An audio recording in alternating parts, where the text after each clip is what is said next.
Good morning, student. Today we will study chapter number 7 in your history book, and the chapter name is Tribes, Nomads, and Settled Communities. It's my lecture number 2.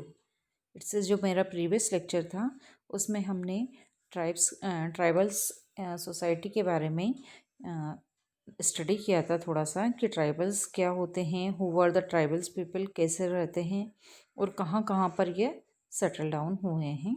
ये सब हमने हमारे previous lecture में study किया था। जो आज का हमारा लेक्चर है वो यहाँ से स्टार्ट होता है, how nomads and mobile people lived. मतलब नोमैड्स नाम से क्लियर है, हम पढ़ चुके हैं नोमैड्स लोग कौन रहते हैं, जो कि घुमक्कड़ लोग रहते हैं, घूमने वाले, इधर उधर एक जगह पर नहीं रहने वाले वो लोग। तो वो लोग किस तरह से रहते थे, उनकी लाइफ स्टाइल क्या थी, तो उसके बारे में हम इस टॉपिक में स्टडी करेंगे। तो जो जितने भी नोमैड्स लोग थे, है ना, वो अपने जानवरों के साथ दूर तक घूमते रहते थे, है ना। उनके साथ उनके जानवर रहते थे और उनका जो जीवन चलता था वो उनके मिल्क या उनसे जानवरों से मिलने वाले प्रोडक्ट पर ही निर्भर था। जैसे वो क्या करते थे कि एक्सचेंज करते थे वूल और घी से। उनके पास वूल होता था, जानवर थे तो मतलब उन्हें वूल और घी तो इजीली उनके पास होता था।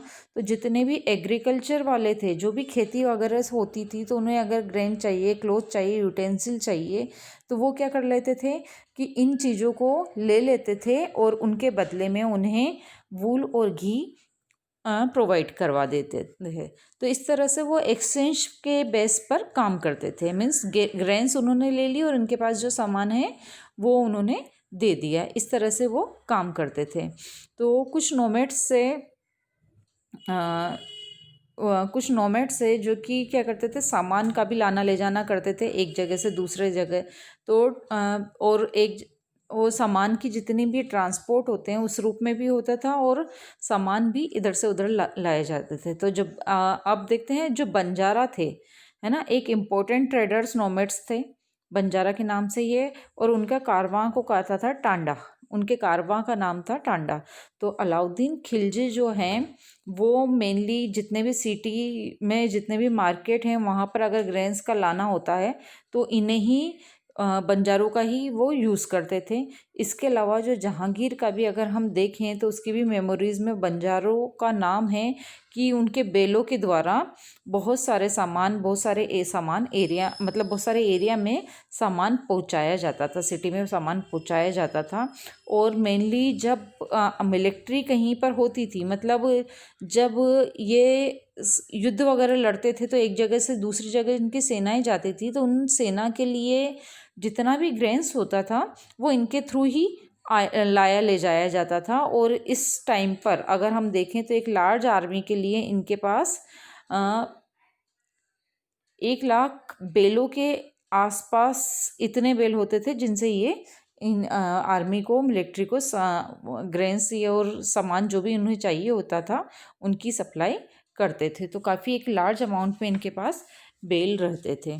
इसके अलावा अगर हम देखें तो बहुत सारे ऐसे ट्राइब्स रहती थी जो कि मेनली जानवरों को पालते पोसते थे और बाद में उन्हें सेल आउट करते थे। और उसमें थे कैटल और हॉर्स, मेनली 2 जानवर का वो बिजनेस करते थे जिन्हें सेल आउट कर देते थे। इसके अलावा छोटे फेरी वाले लोग भी वो रहते थे जो कि एक गांव से दूसरे गांव घुमा करते थे, है ना। और वो क्या बेचते थे, रोप्स बेचते थे।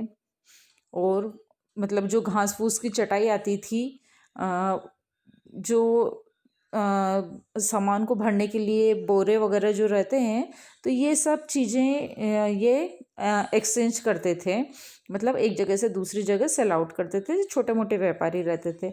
इसके अलावा कई बार जितने भी जो बौद्ध भिक्षुक वगैरह थे वो भी सामान का लाना ले जाना करते थे। कई बार भिक्षुक लोग, बौद्ध भिक्षुक नहीं, भिक्षुक लोग जो रहते हैं, मांगने वाले लोग रहते हैं, वो भी एक जगह से दूसरी जगह सामान का लाना ले जाना करते थे।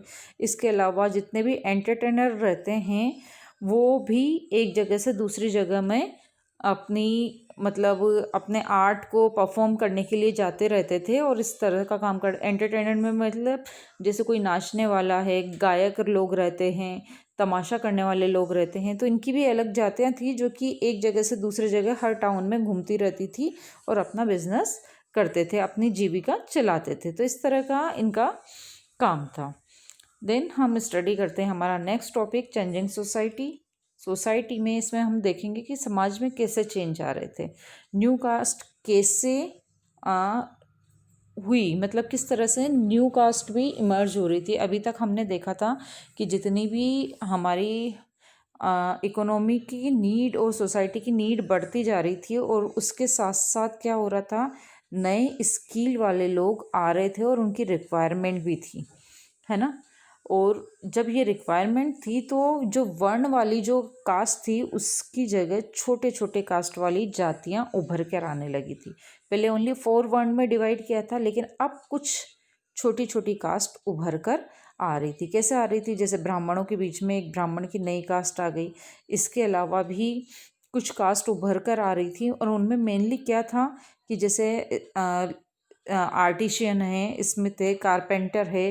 तो जो ये लोग रहते थे इनकी एक जैसे शिल्पियों की लोहार सुनार बढ़ाई रहते हैं या कोई राजा की मिस्त्री हैं, तो इनको एक अलग कास्ट की मान्यता दी गई थी। ब्राह्मणों ने इन्हें जाति की मान्यता दे दी थी, है ना।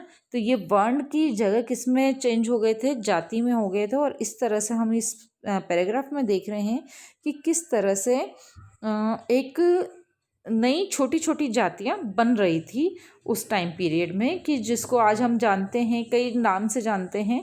तो इस पैराग्राफ में बस जस्ट हम यही देखेंगे कि किस तरह से जातियां उभर कर आने लगी थी।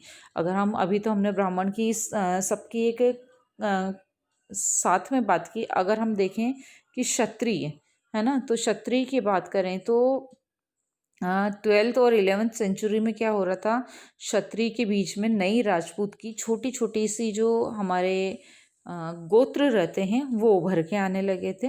क्लेंस माने गोत्र, मतलब राजपूत के जो गोत्र थे वो उभर के आने लगे थे। और इसमें मेनली थे हूंस थे, चंदेल्स थे, चालुक्यास थे। ये ऐसे छोटे छोटे गोत्र उभर कर आने लगे थे। इनमें से कुछ तो पहले उसमें ट्राइब्स में आते थे, लेकिन इनको बाद पहले तो ये किस में ट्राइब्स में आते थे, लेकिन धीरे धीरे इनको एक राजपूत मान लिया गया था, है ना।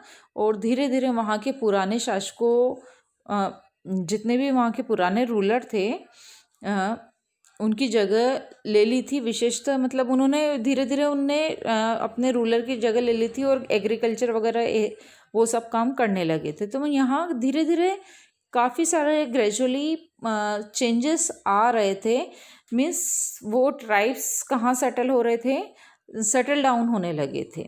इस तरह का सेटलमेंट हो रहा था। इसके अलावा नेक्स्ट पैराग्राफ में भी अगर हम देखें तो जो राजपुत्र गोत्र हैं, इनका बहुत सारे ट्राइब्स ने राजपुत्र गोत्र को अपना लिया था। मतलब बहुत सारे ट्राइब्स के लोग थे जिन्होंने धीरे धीरे राजपूत गोत्र अपना लिया था। इसी तरह से ब्राह्मण के सपोर्ट में भी बहुत सारे लोग आने लगे थे, है ना।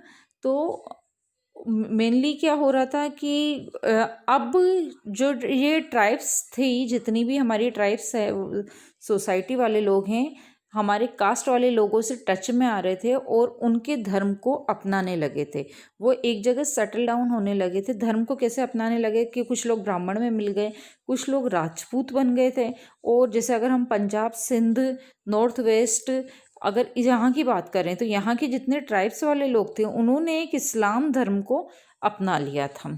मतलब जितनी भी जनजातियाँ थी पुरानी, वो धीरे धीरे एक जाति में फॉर्मेट हो रहे थे, है ना। वो इस्लाम, कुछ ने इस्लाम को अपना लिया, तो इस्लाम को अपना के वो कास्ट सिस्टम को रिजेक्ट कर दिया उन्होंने कि किसी भी कास्ट में नहीं है, हम इस्लाम में हो गए।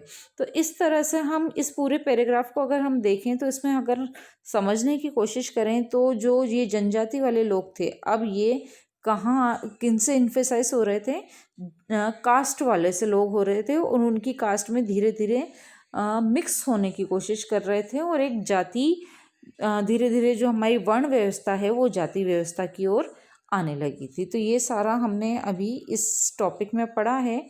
अब हमारा जो नेक्स्ट टॉपिक रहेगा वो दो क्लोजर लुक रहेंगे, गोंड्स का और अहोम का। दो जातियां हैं, उसके बारे में हम थोड़ा सा स्टडी करेंगे हमारे नेक्स्ट वीडियो में। क्लियर? तब तक के लिए गुड बाय।